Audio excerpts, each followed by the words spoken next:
What scientific breakthrough are we potentially on the verge of that few people are aware of? Story 1. One of the breakthroughs that doesn't get much attention but could change millions of lives is the possibility of restoring hearing by regrowing the sensory structures inside the ear. Most hearing loss isn't caused by the ear being blocked. It's caused by damage to tiny sensory cells in the cochlea called hair cells. These microscopic structures convert sound vibrations into electrical signals that your brain interprets as sound. The problem is that in humans, once those hair cells are damaged by loud noise, aging, or sudden trauma, they don't grow back. At least, that's what we thought for a long time. Researchers have been developing gene therapies and molecular treatments designed to trigger regeneration of those cells. Some of these therapies use modified viral vectors to deliver genetic instructions directly into the cochlea. The goal is to activate dormant pathways that can cause supporting cells in the ear to transform into new, functional hair cells. In animal models, this has already worked, and now multiple human clinical trials are underway. Early results have been mixed, but the fact that regeneration is even possible is a massive shift. Instead of hearing loss being permanent, it could become something that can be partially or even fully reversed. For people who've lost hearing suddenly, or over time, that possibility feels enormous. It changes the conversation from adaptation to restoration. For decades, hearing aids and cochlear implants were the only real options. They compensate for damage, but they don't fix it. This approach aims to repair the biological structures themselves. It's not science fiction anymore, it's already in progress. Story 2, the idea of growing entirely new teeth sounds impossible at first, but it's actually something researchers are actively working toward. Unlike sharks or some reptiles, humans only get 2 sets of teeth. Once adult teeth are gone, that's it. For centuries, the only solution has been artificial replacements. Crowns, bridges, implants. They work, but they're still substitutes, not real biological teeth. What researchers have discovered is that humans still carry the genetic blueprint for growing teeth. During development, specific signaling pathways control how teeth form, grow, and emerge from the gums. Scientists have identified molecules, like the USAG1 protein, that act as inhibitors in this process. By blocking those inhibitors, it may be possible to reactivate dormant tooth development pathways. In animal studies, this has already worked. Scientists have successfully triggered the growth of new, fully formed teeth in mice by manipulating these molecular signals. These weren't artificial implants. They were real teeth with roots, nerves, and structural integration into the jaw. Now, early-stage human trials are beginning. The goal isn't just cosmetic replacement, it's full biological regeneration. A new tooth that grows naturally from the gum connects to surrounding tissue and functions like the original. If this becomes widely available, it would completely change dentistry. Instead of drilling, filling, and replacing, the future might involve stimulating the body to regrow what was lost. It sounds futuristic, but the groundwork is already being laid. For the first time, permanent tooth loss might not actually be permanent. Story 3. Antibody drug conjugates. While not the most exciting thing listed here, they have a chance to revolutionize medicines. Instead of drugs that have a long list of side effects because of all the places in the body that it acts, these will be able to deliver a dose of medicine more directly to the spot it's needed. For example, many people in the world cannot take cholesterol meds called statins because their body metabolizes the active ingredient too quickly to help. There is an ADC close in development that will deliver a dose of a drug to the enzyme that causes this, disable it, temporarily, allowing people to take statins for their cholesterol issues. Truly amazing stuff. One of the breakthroughs that feels like it belongs in the future is the idea of growing replacement joints using your own cells. Right now, if someone needs a knee replacement, the damaged joint is removed and replaced with an artificial implant made of metal and plastic.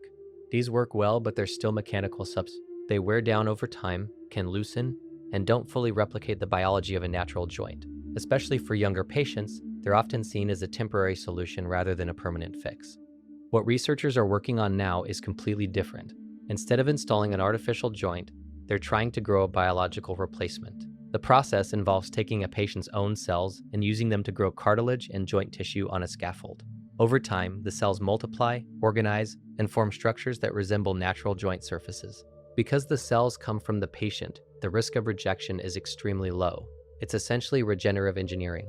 The goal isn't to replace the joint with something synthetic. It's to regenerate living tissue that integrates naturally with the body. A joint that can potentially heal, adapt, and function more like the original. What makes this feel like a turning point is the level of investment and progress. Major grants and research programs are pushing this forward, moving it from experimental theory into real clinical development. If successful, it could change how we treat joint damage entirely. Instead of installing permanent hardware, doctors could help the body rebuild itself. Story 5. One of the most quietly revolutionary breakthroughs happening right now is the development of mRNA vaccines for cancer, including pancreatic cancer, which has historically been one of the deadliest diagnoses. Pancreatic cancer is so dangerous largely because it's usually detected late and doesn't respond well to traditional treatments. Surgery, chemotherapy, and radiation can help in some cases, but survival rates have remained stubbornly low compared to many other cancers. It's been one of the hardest cancers to treat effectively. What makes mRNA technology different is that it doesn't attack the cancer directly. It trains your immune system to do it. Researchers can take a sample of a patient's tumor, analyze its unique mutations, and design a personalized mRNA vaccine tailored specifically to that individual's cancer. The vaccine gives your cells instructions to produce markers that help your immune system recognize those cancer cells as threats. Once trained, your immune system can seek out and destroy those cells more effectively. It's essentially turning your immune system into a targeted anti-cancer system. Early clinical trials have already shown promising results. In some patients, these vaccines triggered strong immune responses and delayed cancer recurrence. And because the vaccine is customized, it's not a one-size-fits-all treatment. It's precision medicine at the molecular level. What makes this so significant is that it represents a shift in strategy. Instead of broadly attacking the body and hoping to kill cancer along with healthy tissue, we're teaching the body to identify and eliminate the cancer itself. It's not a guaranteed cure yet, but for cancers once considered nearly untreatable, it opens a door that didn't exist before. Story 6. One of the most important breakthroughs happening right now, and one that most people haven't fully appreciated yet, is the complete mapping of an entire brain's neural wiring. Scientists recently finished mapping every single neuron and connection inside the brain of a fruit fly, not just identifying regions. Every neuron, every synapse, every connection. This kind of map is called a connectome, and it's essentially a full wiring diagram of a functioning brain. The fruit fly brain contains around 140,000 neurons, which might sound small compared to humans, but the complexity is still enormous. Each neuron can connect to thousands of others, forming a dense network responsible for perception, movement, learning, and behavior. For the first time, researchers can now trace exactly how signals flow through a complete brain. That's the real breakthrough. Before this, neuroscience often studied isolated pieces, individual neurons, small circuits, specific regions. Now scientists can see the entire system at once, how perception turns into action, how information flows, loops, and transforms inside a living brain. The next steps are even more ambitious. Researchers are already working on mapping the brains of mice, which contain tens of millions of neurons. Human brains contain around 86 billion neurons. Mapping that fully is an enormous technical challenge, but progress is accelerating as imaging and computational tools improve. Understanding the complete wiring of brains could unlock entirely new treatments for neurological disorders, from Alzheimer's to depression. For the first time, we're not just studying brains. We're beginning to reverse engineer them. Story 7. One of the most profound breakthroughs happening right now is the possibility of curing certain genetic disorders at their root, rather than managing them for life. Conditions like sickle cell disease and hemophilia are caused by specific mutations in a person's DNA. These aren't infections or injuries, they're instructions written into the body from birth. For generations, treatment focused on managing symptoms. Blood transfusions, clotting factor injections, and supportive care help people survive, but they didn't fix the underlying cause. Gene therapy changes that equation entirely. Instead of treating the symptoms, scientists can now target the genetic error itself. In hemophilia, gene therapy uses modified viral vectors to deliver a correct copy of the gene responsible for producing clotting factor. Once inside the body, cells begin producing the missing protein naturally. Some patients who required regular injections for their entire lives have been able to maintain normal clotting function after a single treatment. Sickle cell disease is also seeing remarkable progress. Bone marrow transplants have already demonstrated that replacing defective blood-forming stem cells can effectively cure the disease. Now, gene editing tools like CRISPR are being used to modify a patient's own stem cells, correcting or bypassing the faulty genetic instructions before returning them to the body. What makes this breakthrough so significant is the shift in timing. The long-term goal is to intervene earlier, potentially even in infancy, before damage accumulates. Instead of lifelong disease management, it could become a one-time correction. For the first time, inherited diseases may not have to remain permanent. Story 8. One of the biggest breakthroughs quietly approaching mainstream reality is the development of solid-state and semi-solid-state batteries. Most batteries today, including the ones in phones and electric cars, rely on liquid electrolytes to move ions between electrodes. These liquids work well, but they come with limitations. They degrade over time, can form internal structures that reduce performance, and in rare cases can even catch fire if damaged. Solid-state batteries replace that liquid with a solid material. That one change unlocks a cascade of advantages. Solid electrolytes can allow for higher energy density, meaning more power stored in the same physical space. They're also more stable, reducing fire risk and improving longevity. In theory, this could lead to devices that last far longer between charges and maintain performance over many more cycles. Semi-solid state designs are already bridging the gap. They use gel-like or hybrid electrolytes that retain many of the benefits while being easier to manufacture at scale. These designs are closer to commercialization and are already appearing in early electric vehicle deployments. What makes this so transformative isn't just incremental improvement. It's the shift in what becomes possible. Phones that last days instead of hours, electric vehicles with dramatically longer range and shorter charging times, energy storage systems that are safer and more durable. For decades, battery technology improved slowly. Now, the underlying architecture itself is changing. And once that foundation shifts, everything built on top of it changes too. Story 9. Not really scientific, but as an industry, the somewhat recent leaps forward in computing and data transfer are allowing us to build smarter, safer, more stable, more flexible grid networks as we build new power plants and new substations. Remote monitoring has been a thing for a while, but it was mostly used only to notify somebody at a control center there was an issue. As a system, it couldn't utilize that data, evaluate the grid stability, and do things like leverage BSES systems to instantaneously respond to supply dips. That meant plants nearly always ran at higher supply than demand, and if they couldn't sell the excess energy, it was lost operating costs. It's seriously changing how power works. Now encourage your politicians to support renewable energy retrofits in their communities. Story 10/4. One of the most promising breakthroughs that hasn't fully reached public awareness yet is the revival of bacteriophage therapy. Bacteriophages, or simply phages, are viruses that infect bacteria instead of human cells. They attach to specific bacteria, inject their genetic material, replicate inside, and eventually destroy the bacterial cell from within. They don't harm human tissue. They only target their bacterial hosts. What makes this so important is the growing problem of antibiotic resistance. Many bacteria have evolved resistance to traditional antibiotics, making some infections incredibly difficult or even impossible to treat. Antibiotics are broad-spectrum tools. They attack bacteria chemically, but bacteria can evolve defenses against them over time. Phages work differently. They're biological predators that evolve alongside bacteria, adapting as the bacteria evolve.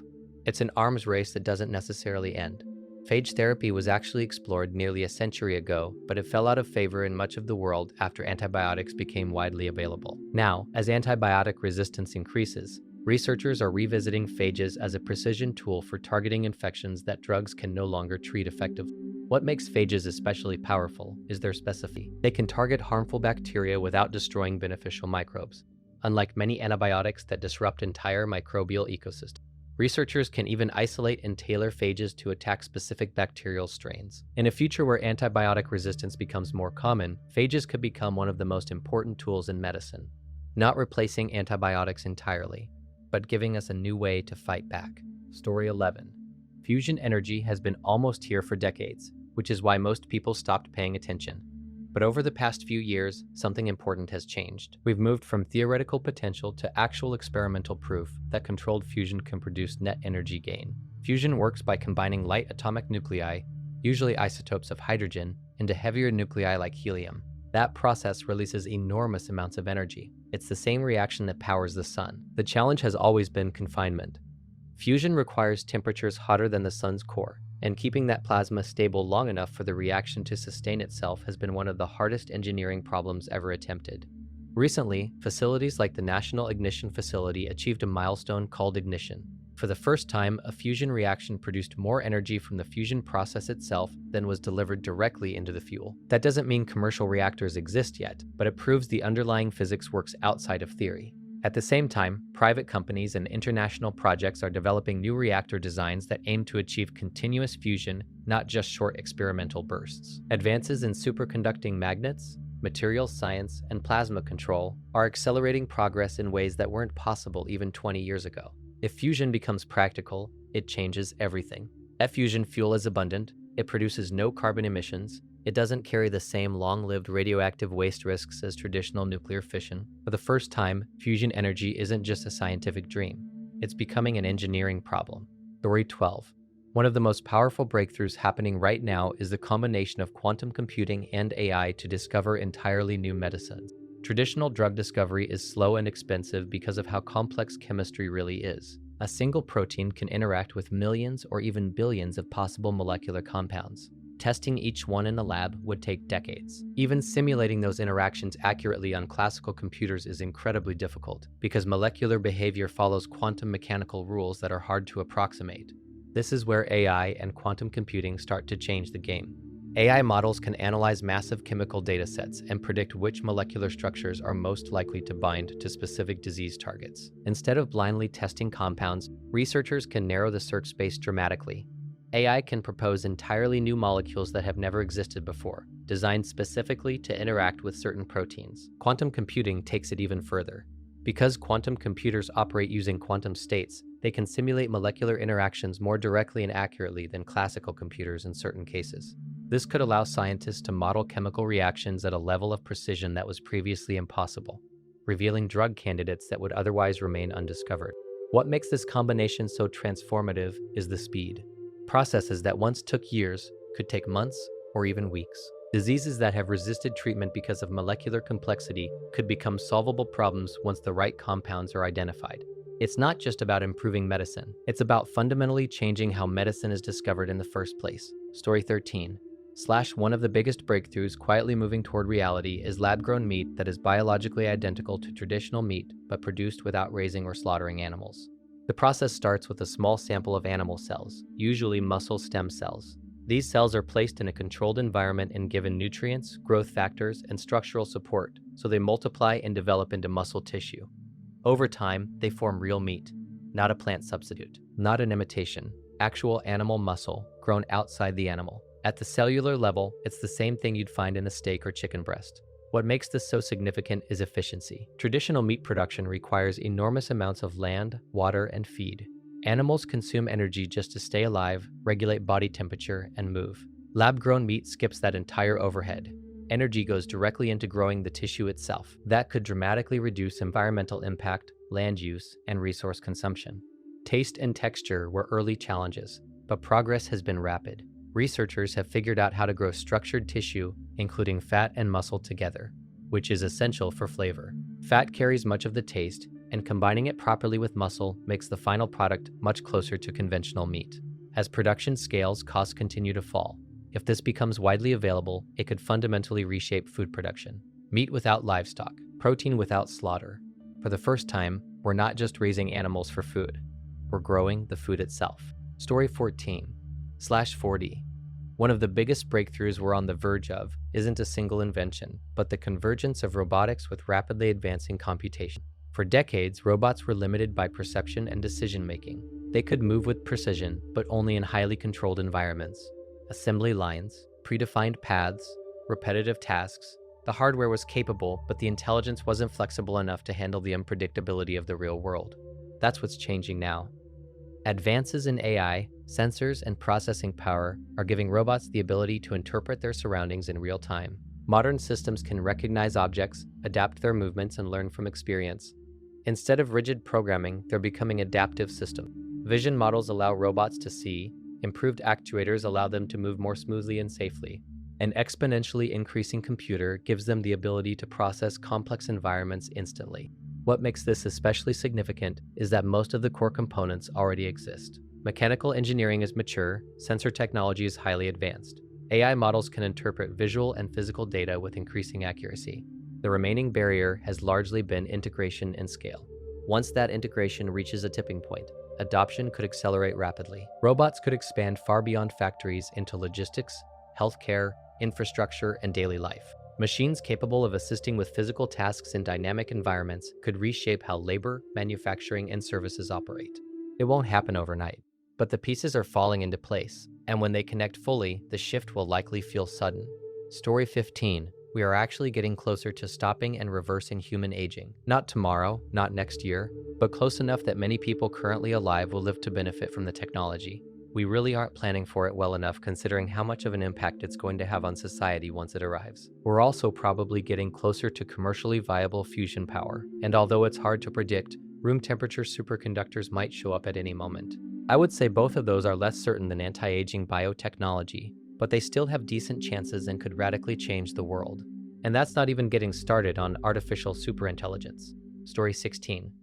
Last, one of the more unexpected ideas starting to emerge alongside artificial intelligence is the concept that systems might actually need limitations built in, not just more intelligence. At first, the goal of AI development was straightforward: make systems as capable, efficient, and intelligent as possible. Optimize everything, remove friction, automate decisions. But as these systems become more powerful, researchers and engineers are beginning to recognize a new kind of risk: not malfunction. Over-optimization. Highly intelligent systems tend to optimize for specific goals extremely efficiently, sometimes in ways that reduce flexibility, transparency, or human involvement. When everything becomes automated and perfectly optimized, humans can lose situational awareness and skill. Pilots rely heavily on autopilot systems, for example, but in rare emergencies, manual flying skills become critical again. The same pattern could extend across many fields. There's also the issue of complexity. Systems that become too optimized can become harder to understand, maintain, or override. Sometimes introducing constraints, randomness, or human-in-the-loop decision points can actually improve resilience. Imperfection can create stability. It sounds counterintuitive, but biological systems work this way too. Human cognition isn't perfectly efficient. It forgets. It improvises. It adapts. Those inefficiencies allow flexibility and creativity. As AI becomes more integrated into society, the goal may not be to remove human involvement entirely. It may be to design systems that augment humans without replacing the need for human judgment. Not maximum intelligence everywhere, but balanced intelligence that keeps humans in the loop. Story 17. One of the most quietly unsettling ideas gaining traction right now isn't a piece of hardware or a medical breakthrough. It's a theory about the structure of the future itself, often called Technofeudalism. The idea is that instead of capitalism evolving into something more decentralized, it may be concentrating power even more intensely. But in digital form. In medieval feudalism, land was the key resource. Whoever owned the land controlled the system. Today, the equivalent resource isn't land, it's platforms, data, and infrastructure. A handful of technology companies control the digital environments where most people live a large portion of their lives. Social interaction, commerce, entertainment, communication, even work itself, all happen inside privately owned digital ecosystems. And unlike physical land, these systems can monitor, shape, and influence behavior in real time. What makes it different from traditional corporate power is the level of integration. Platforms don't just sell products, they host markets. They define visibility, they influence discovery. They become the environment itself. Participation increasingly means operating inside systems you don't control, governed by rules you didn't create. It's not necessarily intentional in some grand coordinated sense. It's the natural result of network effects and scale. The more people use a system, the more valuable it becomes, which attracts more users, which reinforces its dominance. The breakthrough here isn't technological in the traditional sense, it's structural. We're watching entirely new forms of economic and social organization emerge, shaped by digital infrastructure rather than physical geography. Story 18. Selection. One of the most important medical breakthroughs on the horizon is the development of powerful painkillers that don't carry the addiction risk of opioids. Opioids work by binding to receptors in the brain that block pain signals, but they also activate reward pathways that create feelings of euphoria. That's what makes them so addictive. Over time, the brain adapts, requiring higher doses to achieve the same effect, which can lead to dependence, overdose, and long-term harm. Researchers are now exploring entirely different mechanisms for blocking pain. Some new drugs target specific sodium channels in nerve cells, particularly one called NaV1. 7. This channel plays a critical role in transmitting pain signals from the body to the brain. Interestingly, people born with mutations that disable NaV1/7 can't feel physical pain, yet they remain otherwise healthy. Scientists are trying to replicate that effect temporarily and safely with medication. Other approaches focus on selective receptor targeting.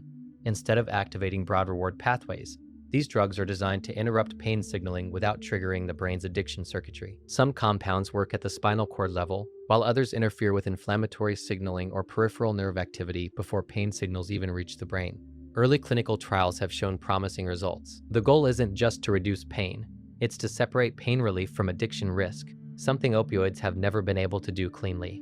If successful, it could completely change pain management. Surgery recovery, chronic pain conditions, and injury treatment could become far safer, without the long-term risks that have defined opioid use for decades. Story 19. Room temperature superconductivity is one of those breakthroughs that would quietly revolutionize almost every part of modern infrastructure if it becomes practical. Superconductors are materials that can conduct electricity with zero resistance. Normally, when electricity flows through a wire, some energy is lost as heat due to resistance. That's why power lines waste energy, why electronics heat up, and why cooling systems are needed. Superconductors eliminate that loss entirely. Electricity flows perfectly. The problem has always been temperature. Most superconductors only work at extremely low temperatures, often close to absolute zero. That requires expensive cooling using liquid helium or nitrogen, which makes widespread use impractical. Physics works, but economics doesn't. Room temperature superconductivity would remove that barrier. If materials can superconduct at everyday temperatures and pressures, power grids could transmit electricity across continents with almost no energy loss. Magnetic levitation systems could become far more efficient and widespread. Data centers could operate with dramatically lower energy consumption. Electric motors and generators could become smaller, more powerful, and more efficient. Some experimental materials have already demonstrated superconductivity at near room temperature under extremely high pressures. The challenge now is finding materials that maintain those properties under normal atmospheric conditions. If that happens, it wouldn't just be an incremental improvement, it would remove one of the fundamental inefficiencies built into modern electrical systems. For the first time, electricity could move without friction. Story 20 / one of the most fascinating breakthroughs happening right now is the development of Orexin agonists, which could fundamentally change how we treat sleep disorders like narcolepsy.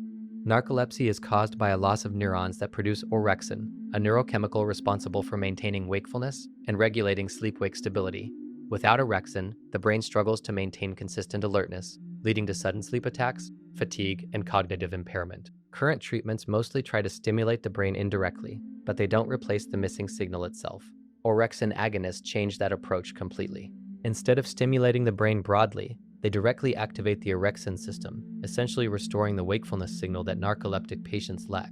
It's similar in principle to how insulin treats diabetes by replacing a missing hormone, rather than just compensating for its absence. Early clinical trials have shown remarkable results.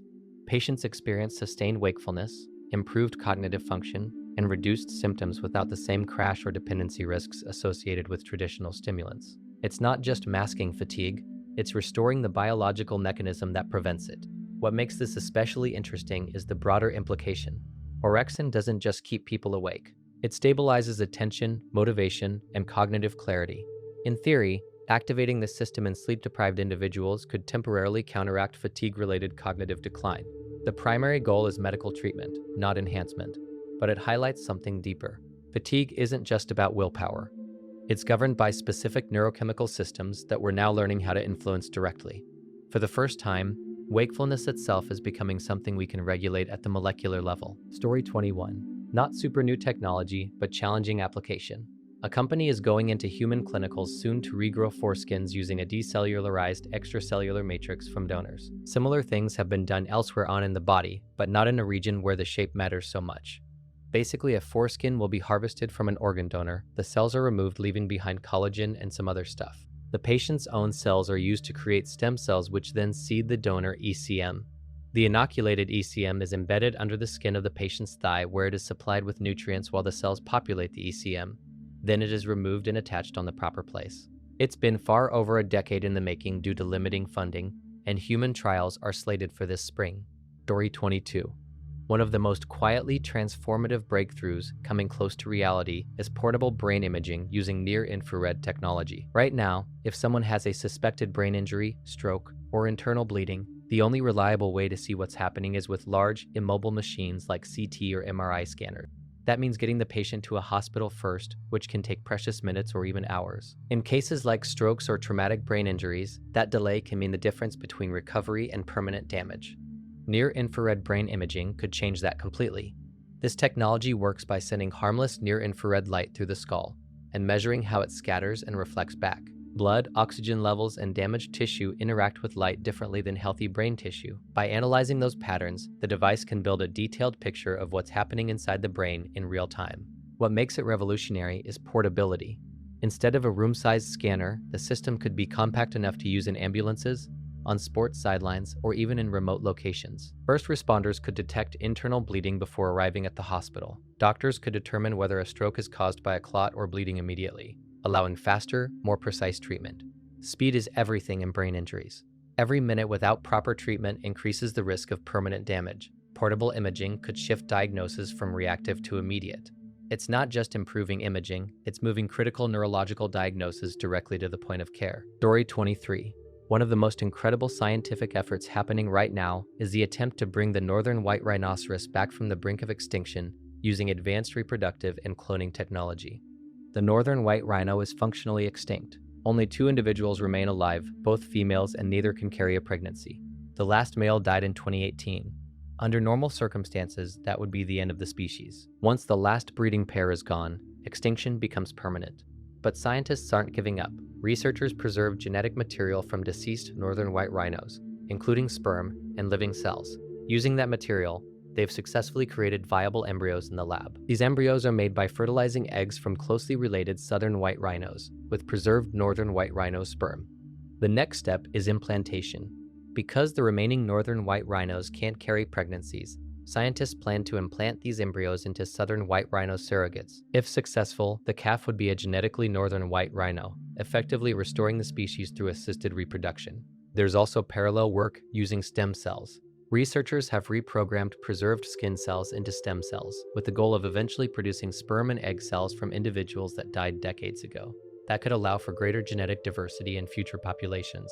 It's a completely new approach to conservation. Instead of just protecting endangered species, scientists are learning how to rebuild populations that have already collapsed. For the first time, extinction itself is no longer necessarily irreversible. Story 24. One of the most promising breakthroughs happening right now is the development of Bispecific antibodies, which are fundamentally changing how we treat complex diseases like cancer and autoimmune disorders. Traditional antibodies work by recognizing and binding to a single target. That's useful, but it can be limiting. Many diseases involve multiple pathways or require coordination between different parts of the immune system. Bispecific antibodies are engineered to bind to 2 different targets at the same time. That dual targeting opens up entirely new treatment strategies. For example, in cancer therapy, one end of the antibody can bind to a cancer cell, while the other end binds to a T cell, a type of immune cell responsible for killing threats. This physically brings the immune cell into direct contact with the cancer cell, dramatically increasing the chances that the immune system will recognize and destroy it. What makes bispecific antibodies especially significant is how closely they resemble natural human antibodies. Because they're designed to mimic the structure and behavior of naturally occurring immune molecules, the body is less likely to reject them or mount harmful immune reactions. That reduces side effects compared to older, less targeted treatments like chemotherapy, which can damage healthy tissue along with diseased cells. This precision makes treatment both safer and more effective. Some bispecific antibody therapies are already approved, and many more are in clinical trials. Researchers are exploring their use not just for cancer, but also for neurological diseases, inflammatory conditions, and infection. Instead of broadly attacking disease, these therapies guide the immune system with precision. It's like giving the body smarter instructions rather than stronger weapons. Story 25. Silicon anode batteries could be one of the most transformative breakthroughs in energy storage. Enovix is leading the way by developing batteries that use a silicon-dominant anode, which can store significantly more energy than traditional graphite anodes, although Amprius also has some similar working tech.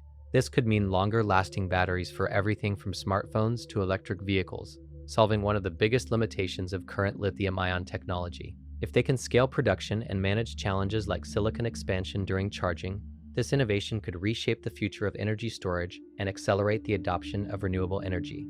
Enovix's BreakFlow technology is another key innovation that's helping to make silicon anode batteries safer and more reliable. One of the challenges with advanced lithium-ion batteries, especially those using silicon anodes, is the risk of thermal runaway, which can lead to overheating and even fires. BreakFlow is a built-in safety mechanism that acts like a circuit breaker within the battery. If a short circuit or overheating occurs, BreakFlow slows the flow of energy, preventing the rapid escalation of heat and maintaining battery integrity. This is a game changer for high-energy density batteries, as it allows Enovix to push the boundaries of performance without sacrificing safety, making it ideal for applications like EVs, smartphones, and wearable tech. Story 26. One of the most profound breakthroughs on the horizon is the ability to regrow large, complex body parts using regenerative biology. Right now, humans have very limited regenerative capacity. We can heal wounds and repair some tissues, but we can't regrow limbs, organs, or major anatomical structures once they're lost. But other animals can. Salamanders, for example, can regrow entire limbs, including bone, muscle, nerves, and blood vessels. They don't just scar over the injury. they rebuilt the original structure. Scientists have discovered that this ability isn't magic. It's controlled by specific genetic programs. In regenerative species, cells near an injury can revert into a more flexible state, similar to stem cells. These cells then reorganize and rebuild the missing structures using molecular signals that guide growth and shape. Humans still carry many of the same genes, but those pathways are largely inactive or suppressed. Researchers are now learning how to reactivate those programs. Experiments have already demonstrated partial regeneration of cartilage, skin, and even functional tissue structures in animal models. Advances in stem cell biology, gene therapy, and tissue scaffolding are allowing scientists to guide cells into forming complex, organized tissue. The long-term goal is full structural regeneration, not artificial replacements, not implants, actual biological reconstruction of damaged or missing body parts using the body's own cells. It's still early, but the trajectory is clear. For the first time, medicine isn't just repairing damage, it's learning how to rebuild what was lost. Story 27. One of the most promising breakthroughs happening quietly right now is the development of engineered polysaccharides that could replace synthetic plastic. Most plastics today are derived from petroleum. They're durable, cheap, and versatile, but they come with a massive downside. They don't break down easily. Plastic waste can persist in the environment for centuries, accumulating in oceans, soil, and even inside living organisms. Recycling helps, but it doesn't fully solve the problem, and many plastics degrade in quality each time they're reused. Polysaccharides offer a completely different path. Polysaccharides are natural polymers made from sugar molecules. They're already everywhere in nature. Cellulose in plants, chitin in insect shells, and starch in food are all examples.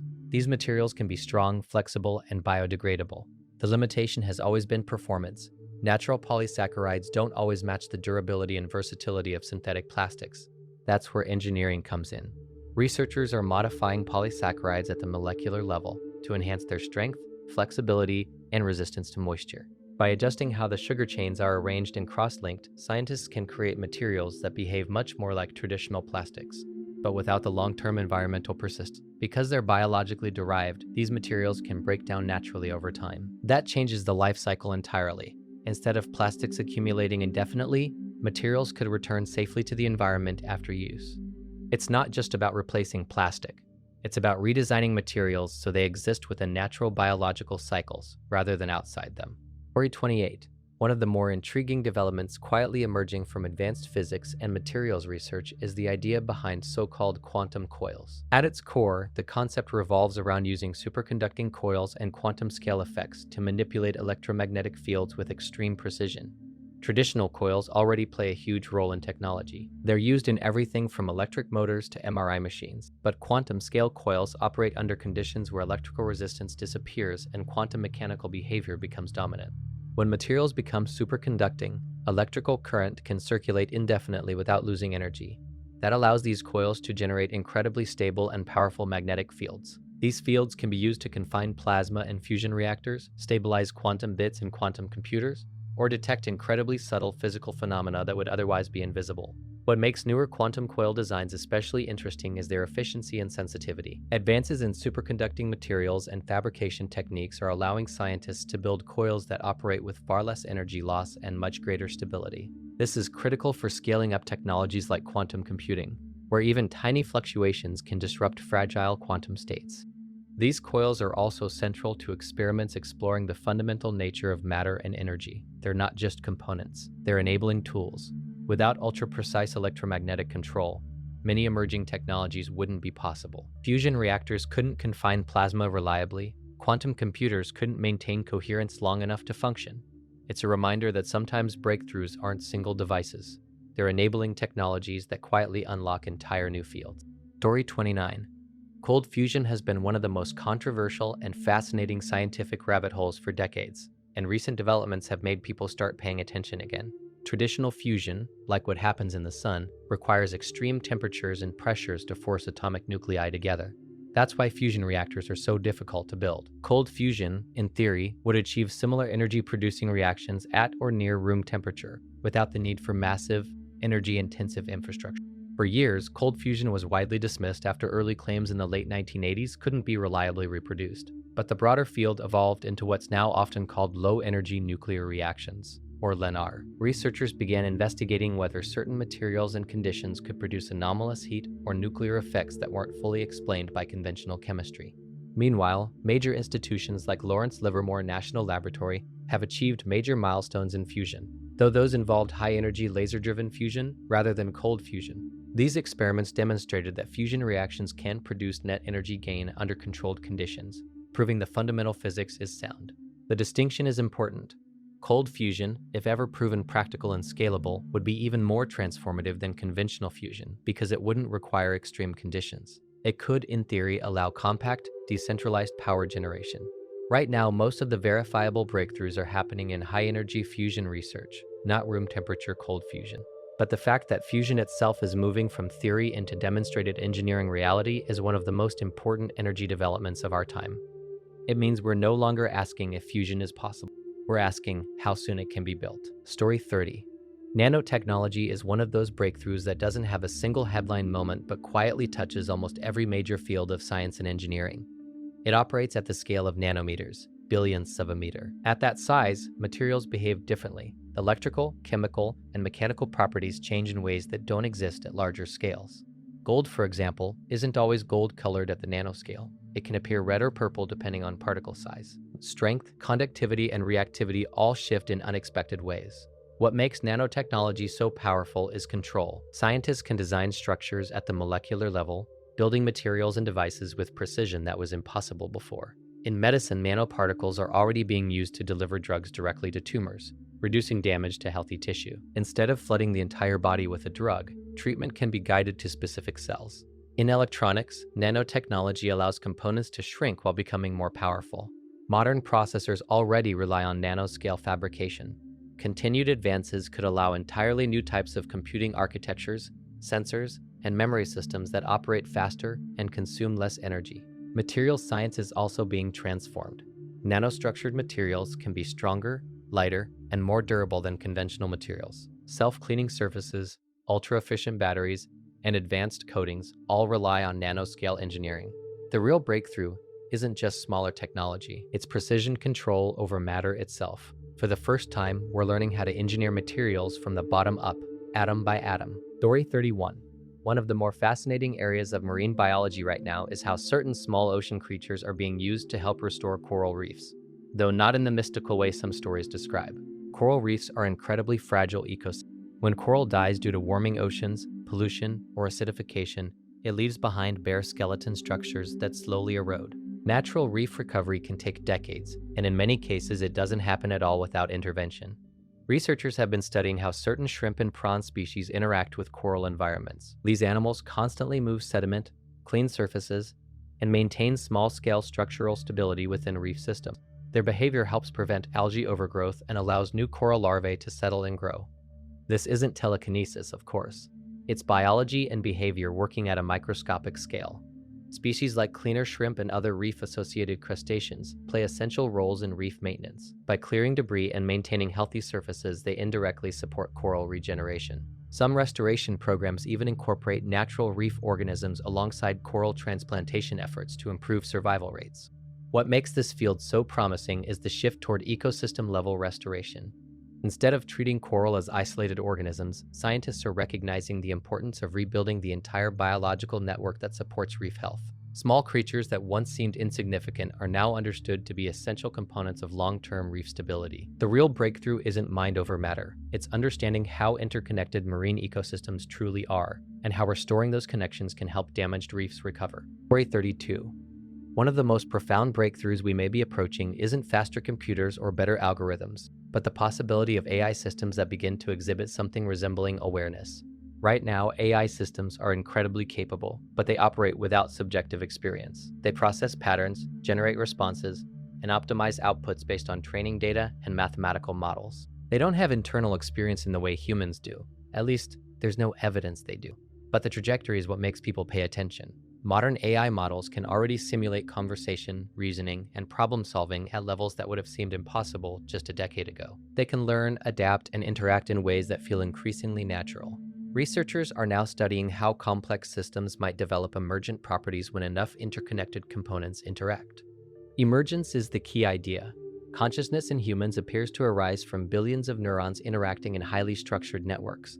No single neuron is conscious, but the system as a whole produces awareness. Some scientists wonder whether sufficiently complex artificial systems could eventually develop analogous emergent behaviors. This isn't something that has been demonstrated, but research into neural architectures, self-modeling systems, and persistent learning agents is moving steadily forward.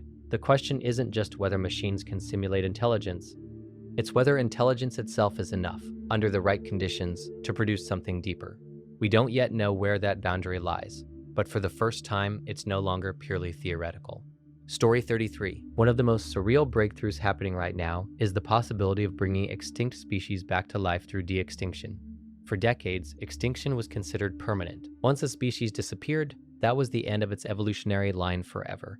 But advances in genome sequencing, gene editing, and reproductive biology have changed that assumption. Scientists have now sequenced nearly complete genomes of extinct animals like the woolly mammoth, the thylacine, and the passenger pigeon. The process isn't exactly cloning in the traditional sense.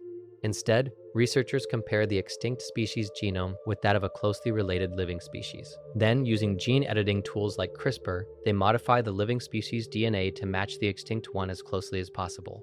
For example, Asian elephants are being used as the genetic foundation for recreating mammoth-like traits. Because they share a recent evolutionary ancestor, once those genetic changes are introduced, the goal is to develop embryos that can be carried by surrogate mothers. If successful, the resulting animals wouldn't just resemble extinct species visually, they would carry many of the biological adaptations that allowed those species to survive in their original environments. What makes this so significant isn't just novelty, it's ecological impact. Some extinct species played key roles in shaping ecosystems. Their return could help restore environmental balance in regions where those systems collapsed after extinction. For the first time, extinction may no longer be a one-way process. We're entering an era where lost branches of the tree of life might grow again. Story 34. One of the most overlooked breakthroughs happening right now is the application of biomechanics and medical science to extend the careers of professional musicians, especially orchestra performers. Playing an instrument at a professional level places enormous physical stress on the body. Violinists hold asymmetric postures for hours. Pianists perform tens of thousands of precise finger movements in a single rehearsal. Brass players maintain intense respiratory and facial muscle control. Over years and decades, these repetitive stresses can lead to chronic pain, nerve compression, tendon injuries, and loss of fine motor control. For a long time, these injuries were treated reactively after damage had already occurred. Now, researchers and clinicians are studying the biomechanics of performance itself. Using motion capture, muscle activity sensors, and precision imaging, they can analyze exactly how strain develops during performance. Subtle adjustments to posture, muscle use, and instrument positioning can significantly reduce long-term stress without affecting sound quality. What makes this especially powerful is the integration of regenerative treatments. Physical therapy techniques are becoming more targeted. Early-stage tendon and nerve injuries can be treated before they become permanent. Some approaches even involve biologically guided therapies that promote tissue recovery and reduce inflammation at the cellular level. The result is a shift in how musical performance is sustained. Instead of careers ending prematurely due to accumulated physical damage, performers can maintain precision, endurance, and control for much longer. This doesn't just improve longevity, it preserves skill itself.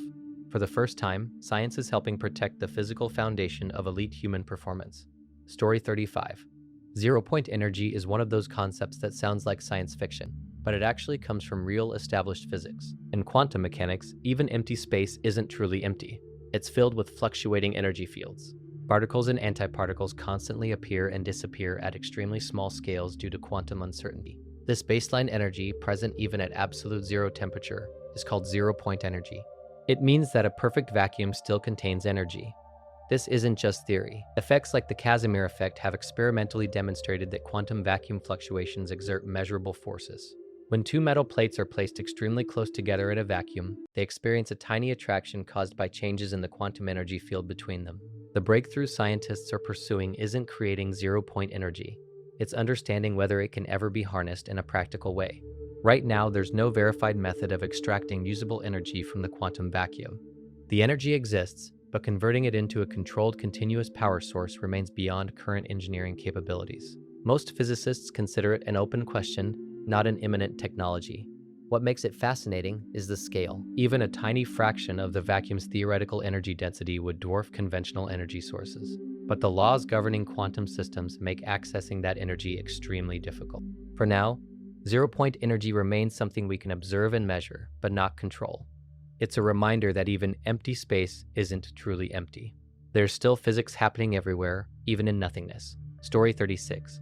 Carbon capture technology is one of those breakthroughs that's quietly accelerating, even though most people rarely hear about it outside of climate discussions. The basic idea is simple. Capture carbon dioxide before it enters the atmosphere, or pull it directly out of the air and store it safely so it can't contribute to climate change. But the engineering behind it is far more advanced than it sounds. Modern systems use specialized chemical materials that selectively bind to CO2 molecules, separating them from other gases. Some systems capture carbon directly from industrial exhaust.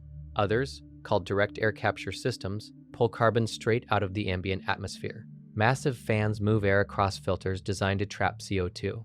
Once captured, the carbon can be compressed and stored deep underground in geological formations, where it can remain locked away for thousands of years. What makes this a potential breakthrough is scale.